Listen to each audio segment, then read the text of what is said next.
Привет, увлеченные звуком! Сегодня я вам покажу новейшую модель UTR Pulse. Модель называется A300 Pro. Эта модель является венцом линейки аудиомониторов AirPulse, позиционируемых Phil Jones как предельно развитое по начинке семейство колонок небольшого формата, но годных для профессиональной работы со звуком. Что ж, давайте посмотрим и примерим эту систему на свои потребности в звуке. Проверим, так сказать, свои ожидания. Погадаем пока по картинкам. Проведем твердой рукой по чувствительным зонам. Итак, содержимое комплекта. В отдельной коробке аксессуары. Тут мануал. Значит, в наличии здесь есть перчатки беленькие, чтобы ими брать колонки.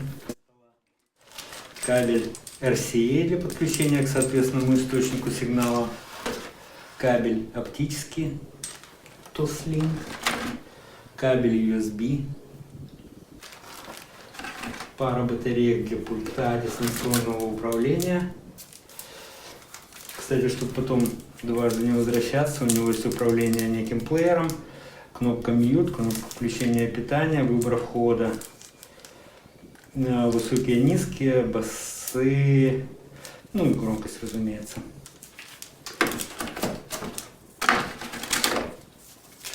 Это стяжки для организации кабелей. Это кабель питания. И это кабель питания, потому что еще и новые колонки. Активная. Вот хорошо. Вот и ладушки. Вот и посмотрим. Что же касается самих колонок. Видите, как аккуратно и интересно они упакованы. Для примера покажу одну только.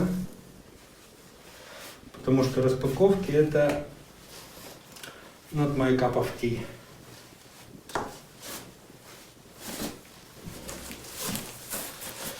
Вот так довольно аккуратно упакована колонка, разумеется, защищена от воздействия механических, примитивных, которые могут быть в процессе.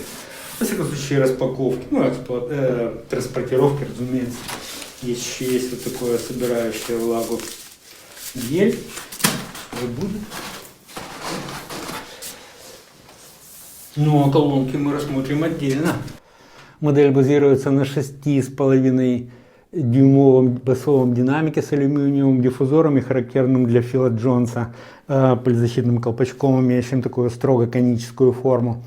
Некоторые считают, что они имеют определенное преимущество с другими конструкциями, с довольно мягеньким подвесом, что говорит о довольно низкой возможной настройке системы. Что же касается твиттера, это любимый мною, например, Foundtech Neo CD3,5, хотя Фил Джонс утверждает, что это его собственная разработка. Хорошо, да, он был здоровый, он отличный специалист, конечно, разбирается в этом. Но напомню, что Фил Джонс все-таки бас-гитарист, это басовый человек. Это из цеха тех, которые занимаются основой звука, то есть самыми низкими регистрами. Но тем не менее, высокочастотный диапазон он просто закрыл, применив ленточник, который на самом деле имеет как палку ровную ЧХ до 40 тысяч Гц и при этом действительно не подлежит особой критике. То есть кому-то может не нравиться такой звук, но он не окрашенный, он натуральный, а окрасить его вы в состоянии с помощью выбора источника, выбора какого-то тракта, который предстоит перед этой активной акустической системой, но об этом несколько позже. Итак, на фронтальной панели только лейба AirPulse, басовый динамик 6,5, напомню, дюймов и ленточный твиттер, нагруженный на рупор, который оптимизирует дисперсию. И, кстати, напомню о диаграмме направленности ленточных твиттеров. Многие говорят, что она хуже, чем у купольников. Да, она хуже, чем у купольников по вертикали, а вот по горизонтали она даже шире, чем у купольников. Но при этом эти колонки, в общем-то, хоть и относятся к ближнему полю, но скорее среднему полю, а Фил Джонс их вообще позиционирует как мониторы студийные, которые могут стоять где угодно, ну не важно. Важно то, что с даже 1,5 метров, предположим, это я на собственном опыте, собственно говоря, вам рассказываю, как человек прежде заинтересованный в ленточниках Foundtech, которые, собственно, копию вы увидите здесь. С 1,5 метров диаграмма направленности совершенно нормальная, и нет проблем с нею. Ну вот. Поэтому это я бы не считал недостатком. Вот все остальное, пожалуй, идет в плюс. На задней стороне этой акустической системы вы можете увидеть порт оригинальной продолговатой формы эллиптической. Предполагается, что это уменьшает турбулентные шумы. И вмонтированную за подлицо металлическую панель, в которую устроена коммутация и управление этой акустической системой. Видите лейбл AirPulse Pro, Active Speaker System. Набор входов балансный, то есть который применяется в основном в студии с балансными звуковыми картами. Небалансный вход, Unbalanced Input, просто RCA. Регулятор уровня. Входная чувствительность регулируется. Уровень общей громкости. Здесь индикатор, который, очевидно, покажет нам эту самую громкость.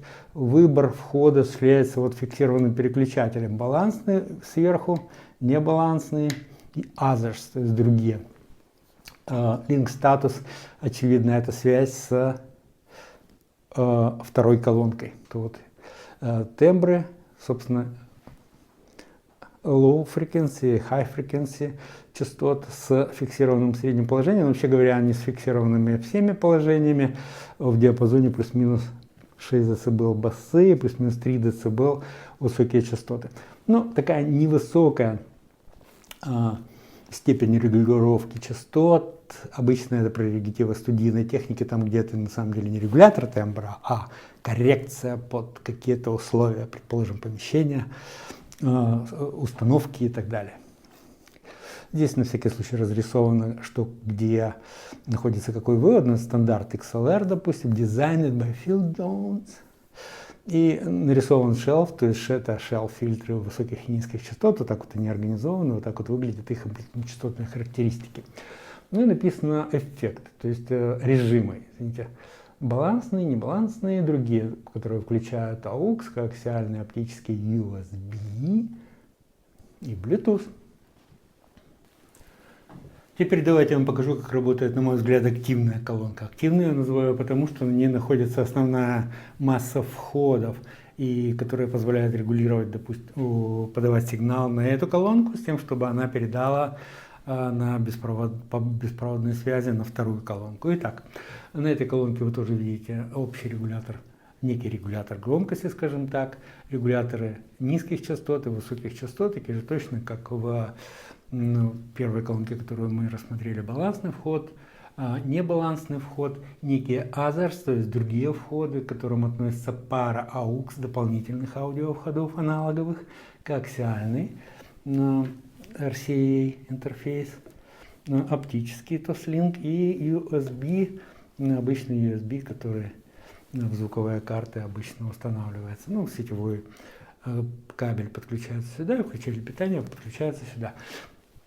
Порт возле инвертора такой же эллиптический, как и на второй колонке. Давайте я вам покажу, что будет, если включить эту систему в сеть. При подключении в сеть и включении питания происходит приветствие AirPulse A300 Pro, при этом мигает и устанавливает связь со второй колонкой Link Status, светодиод, индицирующий состояние связи со второй колонкой. Раз он не мигает, прекратил мигать, значит связь установлена. Мастер input sensitivity. Ну, input sensitivity предполагает зависимость от вот этого переключателя выбора входов, жесткий переключатель. Я установил в небалансное соединение, поэтому управление происходит относительно минус 30 дБ, допустим, и, как вы видите, до плюс 6. Так, ну, мы видим минус, по крайней мере.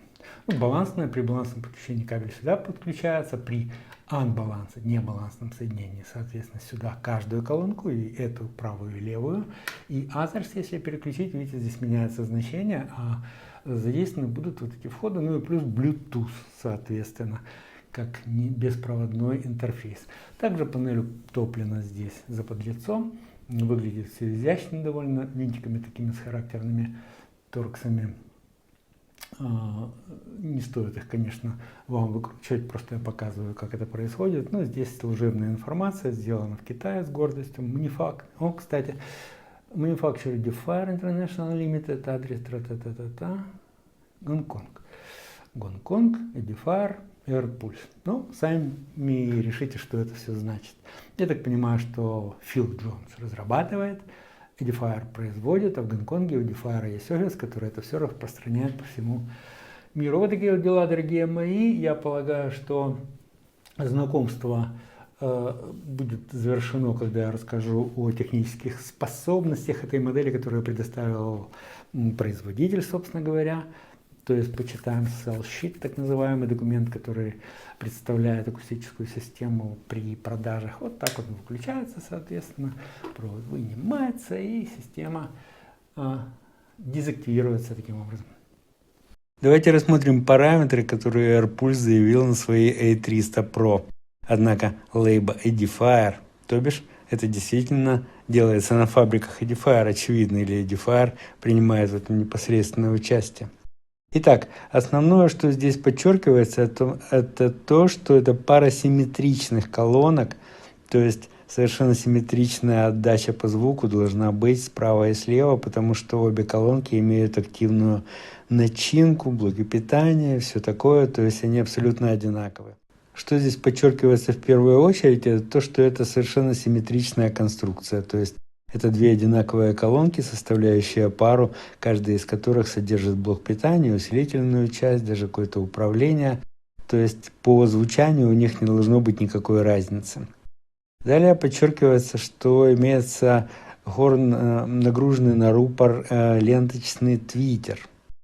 Низкочастотную часть воспроизводит 6,5 дюймов с алюминиевым диффузором с катушкой, намотанной методом андерхунг.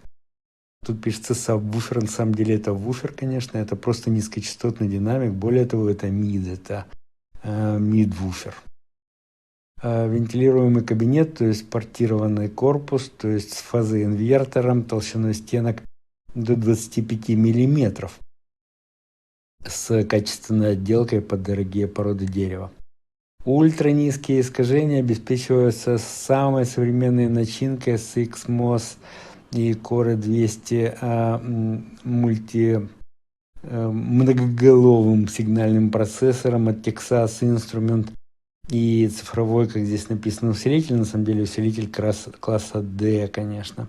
Ну и Qualcomm версии 5 Bluetooth чипсет, aptX HD стандарт декодер имеется в наличии. Многовходовые интерфейсы, много видов интерфейсов по входу мы можем рассмотреть. Это балансный вход, аналоговый обычный, небалансный вход, USB вход, оптика, коаксиал и Bluetooth, как тут написано aptX HD. Ну и особо подчеркивается Transparent Internal Cable, то есть не звучащее, скажем так, в нашем аудиофильском представлении, кабеля внутренней разводки. Этому Фил Джонс уделяет особое внимание. Возможно, это в самом деле имеет смысл. Ну, для некоторых людей, которые увлекаются подбором кабелей, это будет интересная информация. Ну и габариты коробок, это не габариты самих колонок. Колонки имеют вот эти габариты, 225 на 385 на 350 мм, вес 25 килограмм. Друзья мои, пока их допер, это было что-то. То есть колонки в самом деле очень тяжелые. И это несмотря на импульсные блоки питания и усилитель без радиаторов. То есть это такой полезный вес, скажем.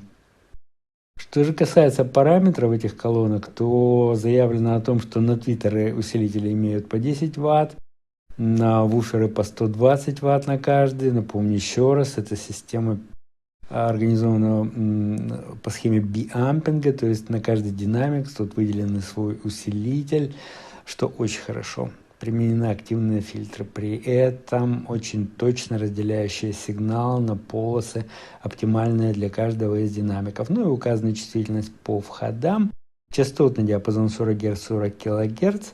Ну и остальные параметры вы видите на экране, вес 25 кг. Ой, какие тяжелые.